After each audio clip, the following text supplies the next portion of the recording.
Hi dears, Padmanabhapuram കൊട്ടാരത്തിൻ്റെ കുറച്ച് വിശേഷങ്ങൾ കണ്ടിട്ട് വന്നാലോ. അപ്പോൾ ഇതാണ് റോട്ടിൽ നിന്നുള്ള മെയിൻ എൻട്രൻസ്. നമ്മൾ കയറി വരുമ്പോൾ കാണുന്ന കൊട്ടാരത്തിൻ്റെ ഒരു വ്യൂ ആണിത് കേട്ടോ. അപ്പോൾ ഇവിടെ നമുക്ക് എൻട്രി പാസ് ഉണ്ട്.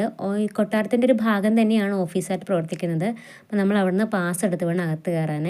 മുതിർന്നവർക്ക് 50 രൂപയും കുട്ടികൾക്ക് 10 രൂപയാണ്. ഫോറിനേഴ്സിന് ചാർജ് കൂടുതലാണ്. നമ്മൾ മൊബൈലിൽ എടുക്കുന്നതിൽ പോലും നമ്മൾക്ക് പാസ് ഉണ്ട് കേട്ടോ. പാസ് എടുത്താൽ നമുക്ക് മൊബൈലിൽ പോലും ഫോട്ടോസോ വീഡിയോസോ എടുക്കാൻ പറ്റുള്ളൂ. ഇവിടെ ഒരുപാട് ചുമർ ചിത്രങ്ങളും ഓരോ രാജാക്കന്മാരുടെ ഫോട്ടോസും എല്ലാം ഹാങ് ചെയ്തിട്ടുണ്ട് കേട്ടോ. പിന്നെ ഇത് ഒരുപാട് പഴക്കം ചെന്ന ഒരു കൊട്ടാരമാണ്. അതായത് 1600കളിൽ വേണാട് ഭരിച്ചിരുന്ന ഇരവിവർമ്മ കുലശേഖര പെരുമാളാണ് ഇത് നിർമ്മിച്ചതെന്നാണ് ചരിത്രങ്ങളൊക്കെ പറയുന്നത്.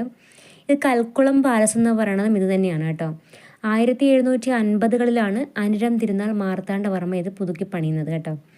ഇത് തിരുവനന്തപുരത്ത് നിന്ന് ഒരു 52 കിലോമീറ്റർ ദൂരമുണ്ട്. കന്യാകുമാരി ജില്ലയിലാണിത് വരുന്നത് കേട്ടോ, പത്മനാഭപുരം പാലസ്. പക്ഷേ ഇത് കേരള ഗവൺമെൻറ്റിൻ്റെ അണ്ടറിലാണ് ഇതിൻ്റെ കൺട്രോളും മെയിൻ്റനൻസും എല്ലാം ഉള്ളത്.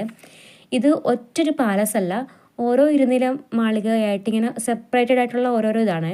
ഇപ്പം നമ്മൾ ഈ കാണുന്നത് ഭക്ഷണമൊക്കെ കൊടുക്കുന്ന ആ ഒരു സ്ഥലമാണ് കേട്ടോ, ഊട്ടുപുര എന്നൊക്കെ പറയാം.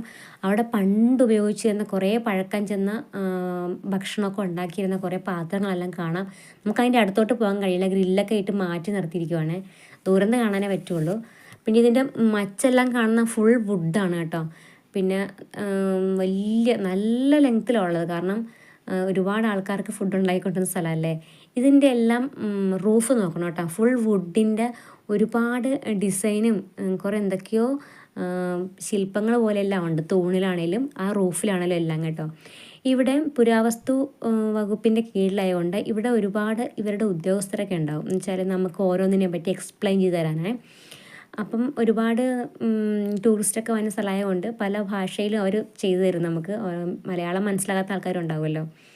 ഇത് നമ്മുടെ മൺസ്ത്രത്താഴ് സിനിമ ഷൂട്ട് ചെയ്ത ഒരു ലൊക്കേഷനാണ്. ഇത് ഈ ഒരു ഭാഗമൊക്കെ നമ്മൾ സിനിമയിൽ പലയിടത്തും കണ്ടിട്ടുണ്ടാവേ.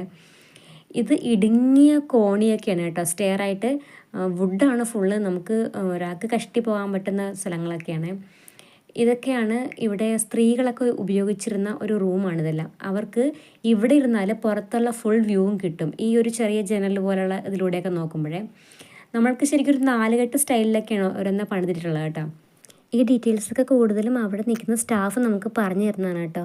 കാരണം സ്ത്രീകളൊന്നും പണ്ട് പുറത്തിറങ്ങാറില്ല. അപ്പോൾ അവർ ഈ ഒരു ഇതുപോലുള്ള ജനലുകളൊക്കെ യൂസ് ചെയ്തുകൊണ്ടാണ് പുറത്തെ കാര്യങ്ങളെല്ലാം കാണുന്നത്. അപ്പോൾ അടുത്ത വീഡിയോയിൽ ബാക്കി പാർട്ട് ഇടാം കേട്ടോ.